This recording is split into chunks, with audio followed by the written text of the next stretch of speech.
Welcome to this webinar on precision engagement.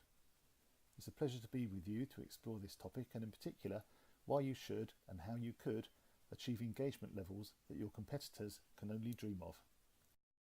So why should you believe me?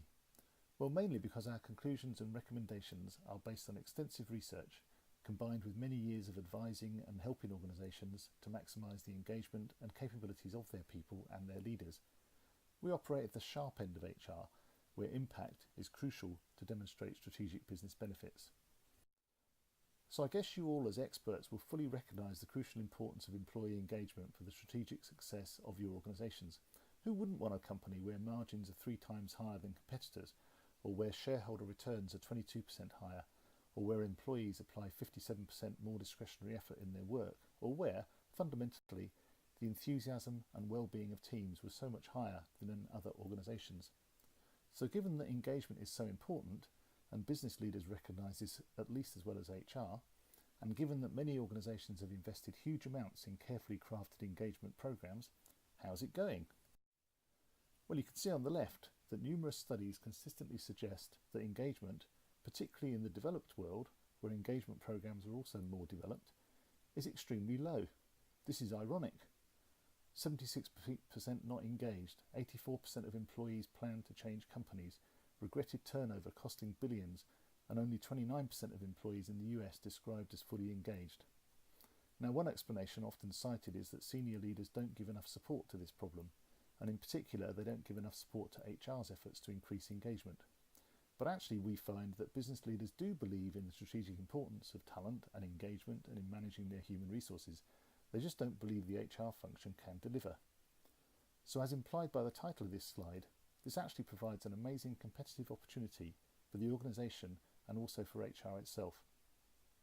If the whole world is doing something really badly, then if your organisation does it differently and does it better, then it will enjoy a competitive advantage.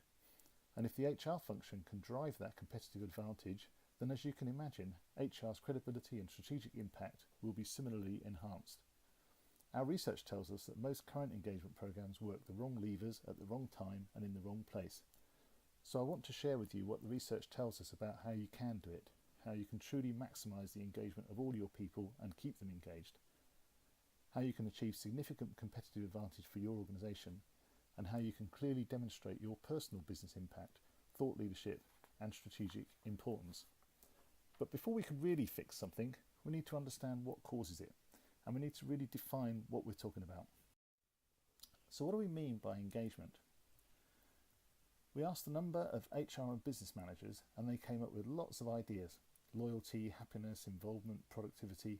But actually, the business leaders in particular weren't just interested in happiness, loyalty or compliance. They wanted a much more active definition. 2 words particularly appealed to these business leaders, and they also seemed to us to encapsulate what it's all about and bring it down to an individual level. So for our purposes, we'll describe engagement as active enthusiasm, and for assessment and development purposes, we'll define an engaged individual as one who is actively enthusiastic. So now we know what it is, we need to think about what causes active enthusiasm.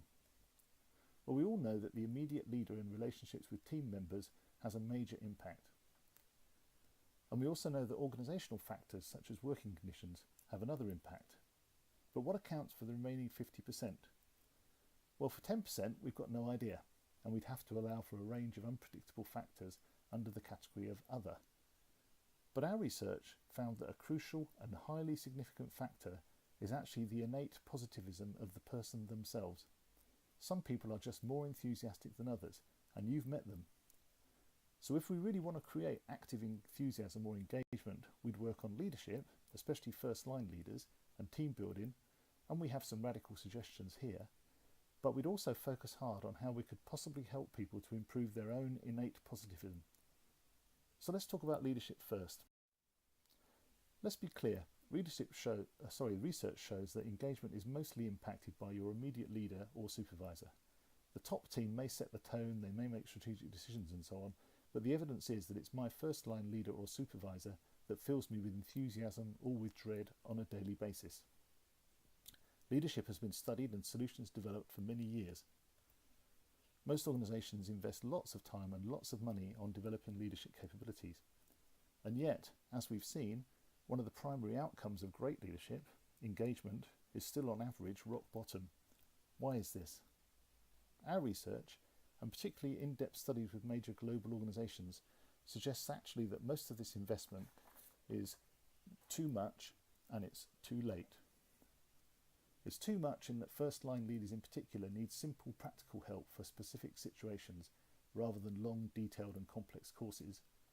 And it's too late in that leaders need help at the time of the situation rather than 3 months later or even 3 months before when they went on their leadership course. So we can see leadership as a series of tasks, particularly for new leaders. And many first-line leaders actually spend less than 20% of their time doing leadership tasks. And we can see that the leader's enthusiasm, which is a good approximate for team enthusiasm, often goes up when they're first appointed, as it's all very exciting, and here the key task may be organising a team. It tends to go down when they have to carry out tasks such as having difficult conversations or dealing with slippage. And then it goes up again where tasks which increase enthusiasm could include enthusing the team or successfully completing a project. So as well as in-depth training and development, which we all provide, leaders need help that is immediate, relevant and very specific to the particular situation. And as we'll see later, modern technology, including my iPhone which just went off, now makes this entirely feasible. Although I'm not suggesting robot leaders as proposed by Koch in 2012. So now let's talk about innate positivism, the other major factor, the individuals themselves. Can we increase people's innate positivism or optimism, or is this a deep genetic character trait that can't be changed? Because if it can't be changed, then all we can do is try to recruit positive people. But if it can be changed, then we can develop positivism in all our teams. Following extensive research, we debated the first outcomes early this year with our HR Directors Networking Group, the Golf Talent Advisory Board. We were in the Atlantis Hotel in Dubai, where many excited guests get to swim with and cuddle the dolphins, and this certainly affected the use of this particular example. So why do people love to get close to dolphins? Is it a nervous fascination with a top carnivorous predator hunting in packs? No. Is it because of scientific interest in a large aquatic mammal? No, of course not. It's because the dolphin appears to be the happiest, wildestly enthusiastic animal in the world. They seem to love everything and everyone they get involved with. If you could find a dolphin with IT skills, they'd be the most enthusiastic tech you could ever employ.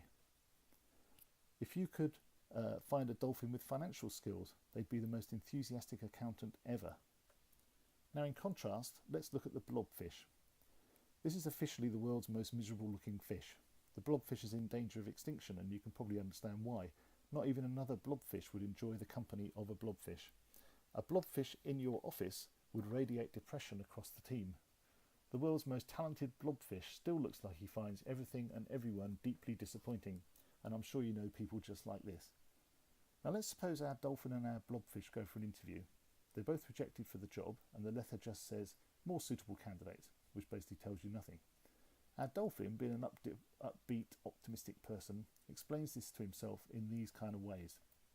I didn't want the job, the interviewer was rubbish, I had a cold, and so on. And the way in which people explain negative and positive events is called their attribution style. And this is a well-researched, testable and modifiable psychological trait. I should also mention it's possible for an attribution style to be too positive, and we call this psychotic optimism. But generally, a slightly unrealistically positive attribution style turns out to be the most useful. Our blobfish, on the other hand, explains the rejection as, I'm no good, I'm too stupid, I'm very unlucky, I'm not good with people, all of which may be true, but none of which explanations help in being positive about future interviews or indeed about all sorts of future events. The good news for the blobfish is that his attribution style is not a deep, unchangeable psychological characteristic. It's developed through experiences and it can be modified through training. So if I were able to take Mr. Blobfish on an attribution course for a few days, he would come back like this. So we've seen that current engagement solutions tend to operate at an organisational level. They're based on annual or perhaps quarterly snapshots, and because they take place at an organisational level, the solutions tend to be organisation-wide and generic. But we've found that engagement, defined as active enthusiasm, is personal and immediate.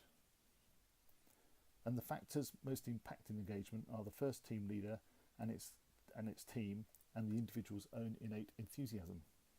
So we have to have a bottom-up solution, which allows us to assess continuously individual engagement and continuously improve team working, leadership and individual enthusiasm. So how can this possibly be achieved?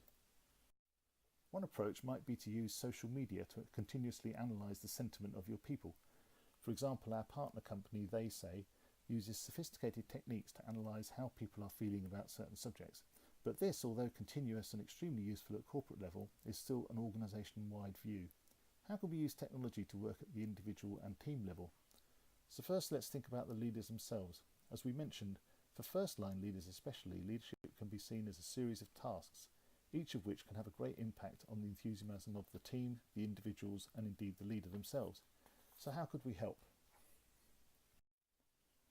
Let's use the technology that everyone has in their pocket, the app. So we present a series of common leadership tasks, and today our newly promoted leader has to hold a meeting. He or she doesn't want loads of information, to go back and look at the notes they did 6 months ago, or worse still, to wait for the next leadership course before having their first meeting. They just need simple help now. So we click the button, and here's the help. And for all these tasks, the app will do as much as possible and tell as little as possible. So it will actually help set up the meeting, do the minutes and so on. And similarly, if I have to hold a difficult conversation, the app will provide the invitation letter, a structure, some advice, and so on. So that helps the leader, but how do we assess the levels of enthusiasm in the team? So the user can simply add their feedback, perhaps daily or perhaps after events like meetings. So in this case, the user feels the team is pretty enthusiastic today, but maybe not so productive. And similarly, how can we also make sure the leader has the opportunity to fix issues and to recognise good feedback?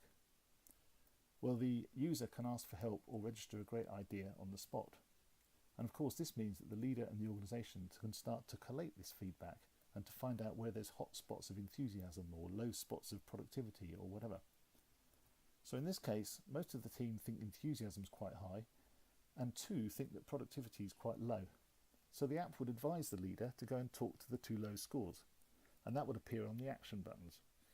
Or if everyone was low, it might advise him to hold or her to hold a team session.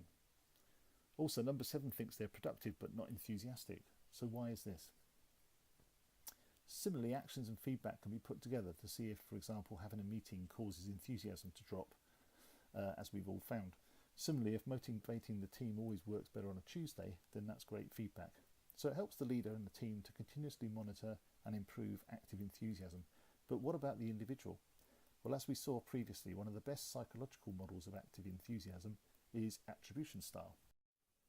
So again, we've got an app, and this app allows the individual to self-assess and self-develop a more functional attribution style, which will have significant positive impact inside and outside work. So in summary, we've defined a process for precision engagement. We've defined engagement as active enthusiasm, mostly impacted by first-line leaders in the team and the individual's own innate propensity for enthusiasm. Leaders can be helped in real time to lead and engage better, and individuals can be helped to become more positive and more enthusiastic generally. Modern technology can be used to help leaders lead better and individuals to become more positive. So let's turn our blobfish into dolphins, and let's achieve levels of active enthusiasm that most of your competitors will only dream of. We're looking for partners to help us to develop the 2 apps and the technology. So if you're interested in this research, do let me know. Thank you very much.